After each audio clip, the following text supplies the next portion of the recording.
Tu sais pas quelle coupe faire pour cet été? Come on girl. Première étape, vous venez humidifier vos cheveux superficiellement. Tu viens faire une raie sur le côté mais en forme de rond.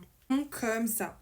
Et derrière, tu viens séparer tes cheveux en deux. En plus d'être une coiffure jolie et protectrice, vous allez voir à quel point elle est pratique. Là, vous venez avec un peu de gel. Moi, je viens avec de la gelée pour les boucles. Je viens l'appliquer d'ici jusqu'aux longueurs. Et là, vous allez commencer votre tresse collée. Si jamais vous savez pas faire de tresse collée, dans une partie 2, je vous ferai une alternative. Et même si tu sais faire des tresses collées, c'est pas grave si elle est pas parfaite. Mais moi, là, elle est pas parfaite. Parce que c'est un peu compliqué avec les ongles longs, mais c'est pas grave. Une fois la tresse finie, tu viens l'attacher au bout comme ça. Tu viens élargir un peu ta tresse comme ça. Une fois cette étape terminée, tu vas venir enrouler ta tresse en forme de chignon et tu viens coincer le chignon avec un petit chouchou. Tu viens tresser l'autre côté et de l'autre côté, il faut bien que ta tresse elle vienne faire une diagonale. Pendant que tu es en train de tresser tes longueurs, tu peux venir ajouter des soins ou de l'huile histoire que tes longueurs elles soient bien nourries durant la journée parce que très souvent à la plage, on a les cheveux très secs et le fait de mettre la tresse en chignon comme ça va permettre à ce qu'elle soit pas exposée au soleil. Pareil, tu viens bien l'épaissir, tu viens l'entourer sous forme de chignon. Avec un peu de gelée, vous pouvez faire des petites baby hair. Si t'as les cheveux bouclés, tu peux venir retirer 2 petites mèches comme ça fait super joli. C'est une coiffure super confortable. En fait, quand tu vas venir bronzer sur le dos, ça va faire 2 petits coussins en fait. Donc voilà ma star, t'as ta coiffure d'été.